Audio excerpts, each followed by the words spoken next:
I think the clearest example of that is something like Shiyana, right? Where Mm-hmm. like, man, at some point Shiyana is going to be the best deck in Blitz. Like it is just going to happen. I am 100% aware of that because her card pool is going to be weird and ridiculous, and she's going to do things that no other hero can do, and that's going to be cool when that happens.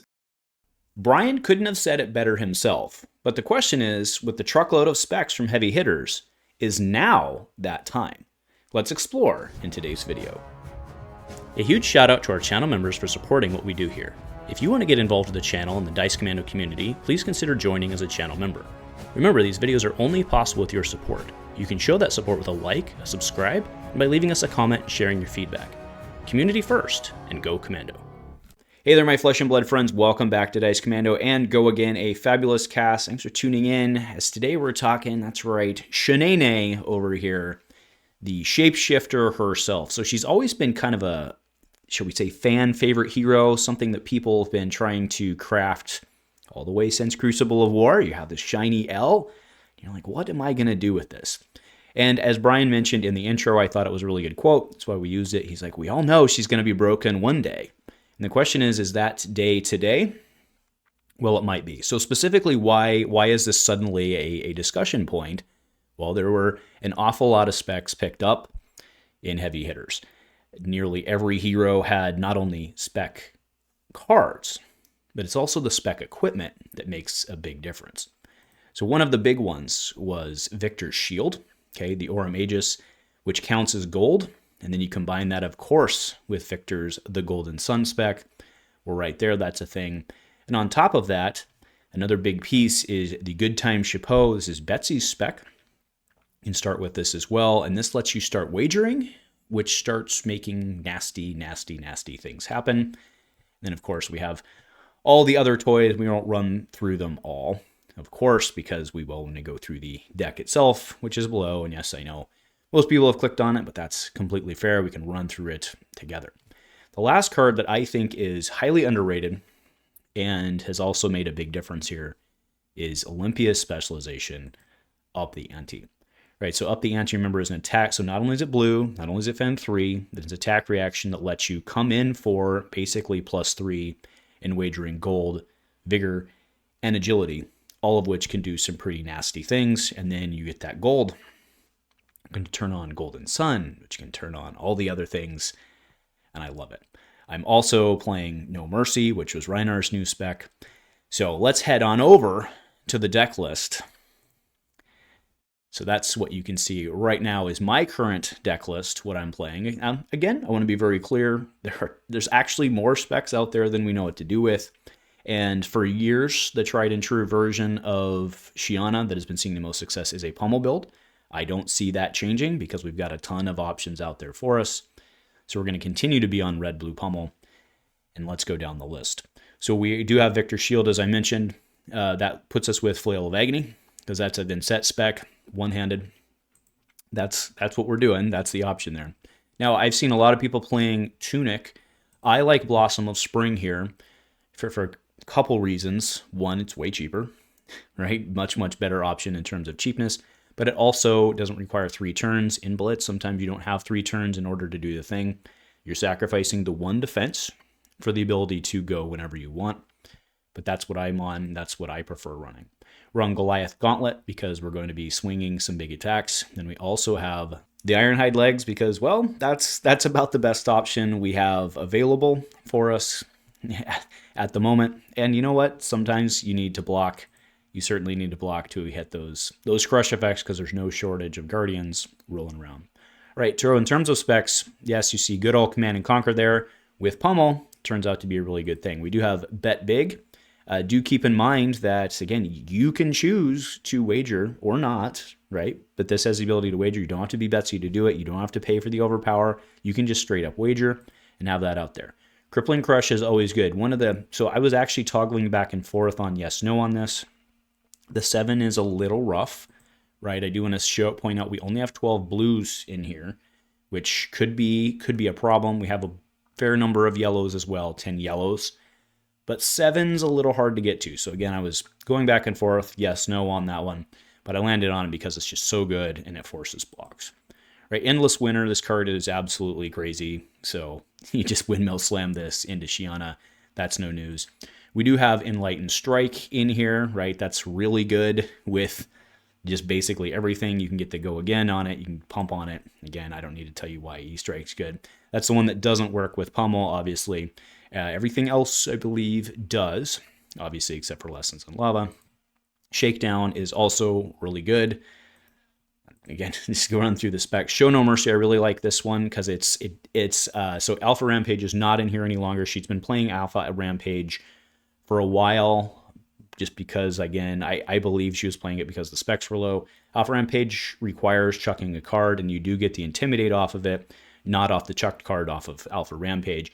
But in this case, you also get the Intimidate, and then this card just basically pushes damage. Now, I do want to point out that not being Rhinar and getting the chuck or whatever, right, if you're trying to do that, they can defend and still have a card in hand. But if they only have one card in hand because one of them was an unideal one, generally that means that they're chucking something that they wanted for the next turn. So I think Show No Mercy is the right play over Alpha Rampage. Sink Below because we need it. Alluring Inducement, absolutely. It's actually her spec and it lets you do fun things. Lesson in Lava, 2 of these.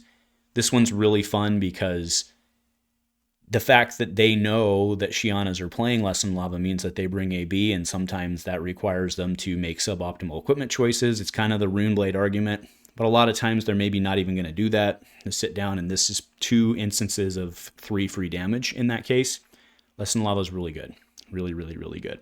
And guess what it does when you hit? If it does, pseudo-tutor out.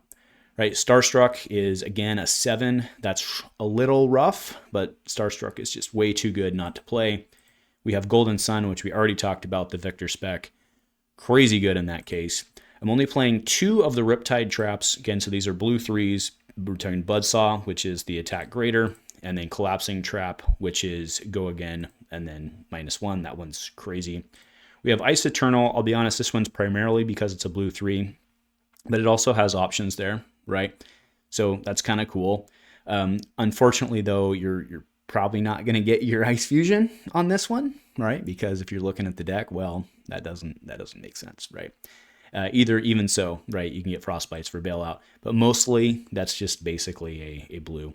Showtime can do things, but again, primarily here because it's a blue defend 3. But it's also a spec. Now, to remember, you're not required to play specs, right? There are plenty of blues that have 3 block out there in the generic space, but why not have the option to do something else? Again, if you're in head or you get it turn 0 or something like that, you can go Showtime, get cards and all that. Sonata Phantasmia actually is really cool. This one's not this is not in here just because it's a blue 3. It is a blue 3 or a blue that defends 3. But this one I think is really cool for in game, or if you get that weird hand. It's pretty neat. It's pretty neat. And I kind of just want to see it happen. And again, if you're playing a Shiyana deck, you kind of want things to happen. And then, of course, we already talked about up the ante. The next nice part is she can play Arclight Sentinel. I only had room for 1 of them in there. There's certainly an argument with kind of brutes and stuff out there right now, and some of the front pump stuff you see. Certainly an argument for running 2 of them. And maybe the card to give back there is the Sigil of Solace. But I really like Sigil of Solace against kind of go wide decks as well. And then last one, I think we skipped this one, but Call Down the Lightning. This card's kind of dirty, right, when you're throwing out a big attack. So your attacks this turn, get whenever the defending hero adds 1 or more defending cards from hand, this deals 1 damage to them. That's cool, right? Damned if you do, damned if you don't. And then when you're throwing things that have on hits or wager or something like that, I like it. Okay, again, also, it's a yellow. It does have Unity, which is embodiment of lightning for your go again. So that is interesting as well.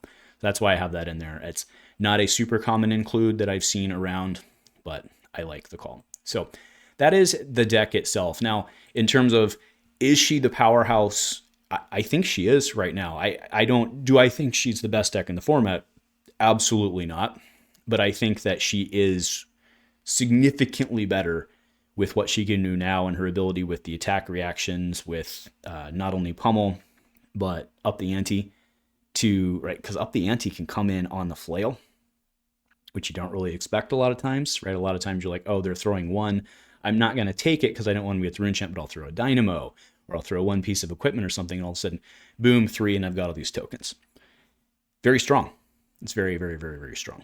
So anyway, the last part I have, if you made it to this point, be very careful when you are copying other heroes, right? Because remember, the way that Shiyana works is that the game state tracks health, or tracks damage taken, right? So if you flip over to being, like, let's say you have 15 damage, you've taken 15 damage, let's say, okay? If you flip over to like Kano, well, I mean, you can't do that in Blitz, but you get it, right? Flip over to somebody with less, you could potentially kill yourself. That is an official ruling. So just be really careful on that. A lot of people are unclear on that.